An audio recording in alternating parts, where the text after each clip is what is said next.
Ringkasan pelajaran Hayat Kisah Para Rasul Berita ke-15. Berkembangbiakan di Yerusalem, Yudea, dan Samaria melalui ministri sekelompok sekerja Petrus bagian ke-10. Kisah Para Rasul pasal 4 ayat 1-7 membicarakan mengenai penangkapan dan pemeriksaan oleh Mahkamah Agama. Dalam keempat kitab Injil, Mahkamah Agama yang terdiri atas pemimpin-pemimpin Yahudi menjadi penentang terkuat terhadap Tuhan Yesus dan ministrinya, bahkan menjatuhkan hukuman mati atas Tuhan. Sekarang dalam kitab ini, Mahkamah Agama yang sama dengan susunan pemimpin yang sama memulai penganiayaan terhadap para rasul dan ministri mereka. Ini menunjukkan bahwa agama Yahudi telah jatuh ke dalam tangan musuh Allah, Satan, Iblis. Iblis menggunakan agama Yahudi untuk menghalangi, bahkan merusak pergerakan Allah dalam ekonomi perjanjian barunya bagi perampungan kehendak kekalnya, yaitu membawa kerajaannya ke bumi dengan mendirikan dan membangun gereja-gereja melalui pemberitaan Injil Kristus. Dalam pasal 4 ayat 8-12 terdapat kesaksian Petrus. Ayat 8-10 mengatakan, lalu Petrus yang penuh dengan Roh Kudus menjawab mereka, "Hai pemimpin-pemimpin umat dan tua-tua, jika kami sekarang harus diperiksa karena suatu perbuatan baik kepada seorang sakit dan harus menerangkan dengan kuasa mana orang itu disembuhkan, maka ketahuilah oleh kamu sekalian dan oleh seluruh umat Israel bahwa dalam nama Yesus Kristus, orang Nazaret yang telah kamu salibkan, tetapi yang telah dibangkitkan Allah dari antara orang mati, bahwa oleh karena Yesus itulah orang ini berdiri dalam keadaan sehat sekarang di depan kamu." Di sini Petrus menekankan fakta bahwa mereka telah menyalibkan Tuhan Yesus, tetapi Allah membangkitkan dia dari antara orang mati. Dalam ayat 11-12 Petrus melanjutkan berkata, Yesus adalah batu yang dibuang oleh tukang-tukang bangunan, yaitu kamu sendiri, namun ia telah menjadi batu penjuru. Tidak ada keselamatan di dalam siapapun juga selain di dalam dia, sebab di bawah kolong langit ini tidak ada nama lain yang diberikan kepada manusia yang olehnya kita dapat diselamatkan.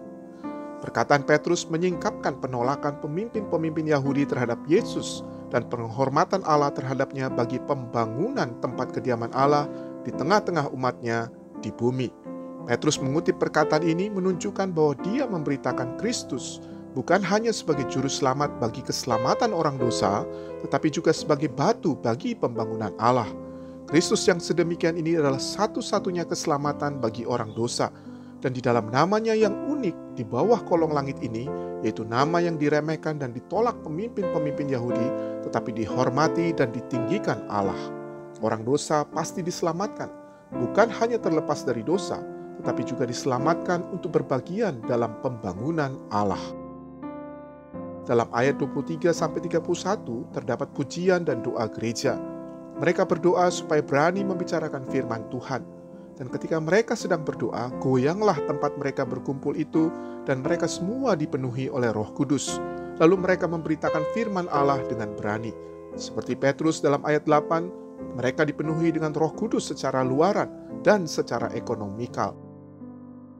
Ketika Petrus dan Yohanes ditanyai dengan kuasa manakah atau di dalam nama siapakah mereka menyembuhkan orang lumpuh itu, Petrus mengambil kesempatan ini untuk mengatakan lebih banyak mengenai Kristus sebagai sang penyembuh.